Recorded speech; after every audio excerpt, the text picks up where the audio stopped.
Hello, so I am back with Dave Durston of Durston Builders. Welcome back. Thank you. How are you? And good, how are you doing? Good. Happy to be here. Happy New Year. Yes. So we're going to entitle this video to ADU or not ADU. That is the question. So Dave's here to share about the new laws for 2025. And there's apparently too many, but we'll talk about a couple of them. So there's, yeah, but some really amazing changes in the laws that are making this process easier. And I know for me as an agent, I struggle with giving people advice. Obviously, just like I don't give tax advice. When I'm showing properties and people are asking me now a question like, can I put an ADU? Do you think an ADU can go in that yard or the other side of the garage? I'm obviously referring you, which it worked out that we have a referral that has decided to build an ADU, and we'll talk more about that. But talk to me about some of the new laws that have made things easier. This process being easier is going to, I mean, obviously more and more people will go the ADU route. For sure. If they understand that, you know, there's a bunch of the red tape that's been eliminated, or at least less. It's not so scary anymore, right? Yes. We're starting to understand them more. Yes. I mean, they've been around. I mean, was it 2016, I think was when it first got introduced. Yes. So we've been doing this for almost 10 years already, but still it feels new. It really does feel new. Well, I think the housing shortage issue is becoming more and more of the forefront. And plus with interest rates being as they are, you know, people don't want to necessarily add income to their property. Or in my situation, my mom is elderly, and she's at a point where she can't live by herself. We would consider an ADU at our house because it would keep her close to us.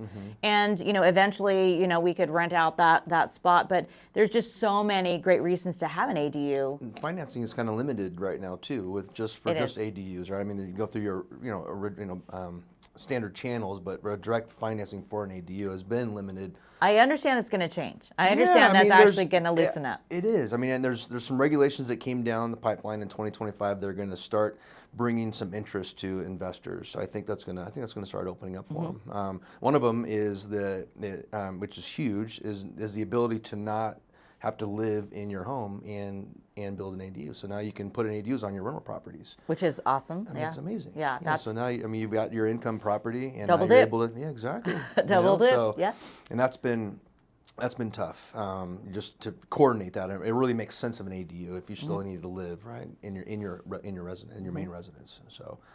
So that's one new exciting thing for 2025. That's huge. Yeah. Okay, and then you had mentioned something about plans, right? Like there's like pre-done plans that have already been approved. So that seems to me that would take away a lot of time involved. It's going to cut time and money, and it's going to help us budget better on the overall project.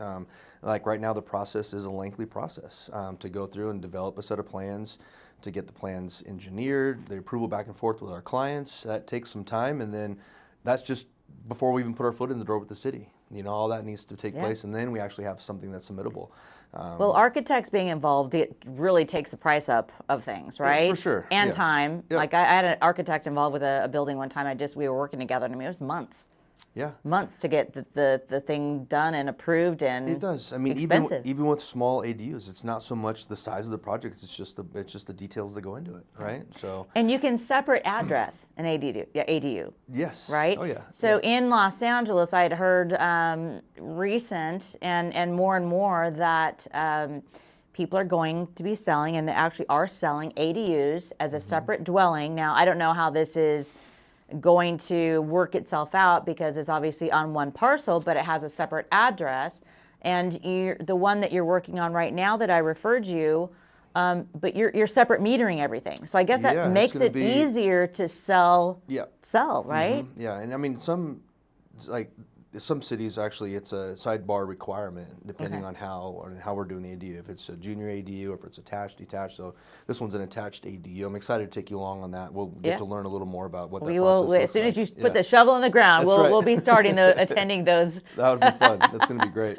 But yeah, for that one, we're separating the utilities, and that'll have its own separate address attached to the house. Okay. So. And furthermore, like the client would have the ability to move out of that house and rent both properties, right? And that's unheard of, right? You know? So right. we're excited about that. Just really opening a lot of doors for more income.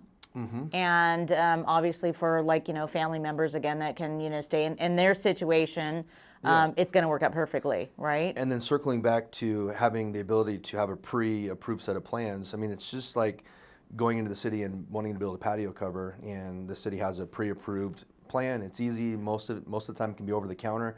I don't know if we're going to quite get to over the counter in this process, but it's going to alleviate the need for an architect. We may have to get one involved depending on the application on that specific property, but it's going to be great to have the city already approved a certain type of ADU and relieve the whole process with the city of timing and money. And okay, so I have to ask this question. Home Depot, like some of these other big box stores, like they have ADUs or something that's kind of a prefab? I've seen them on the market. Yeah, I don't know how that's going to unfold for us. I mean, I would imagine with these new regulations, it's going to become a lot easier. I mean, can you imagine buying something that's prefab that just kind of, just dropping it on, just craning it over the house? Then you just attach, you got to put a foundation and utilities and interesting.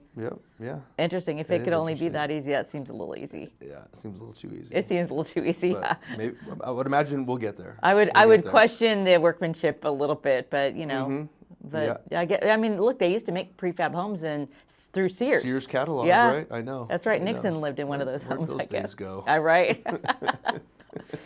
Well, anything else you'd like to share? I know we're going to be following up with Dave for this particular property that he is building the ADU in Hemet.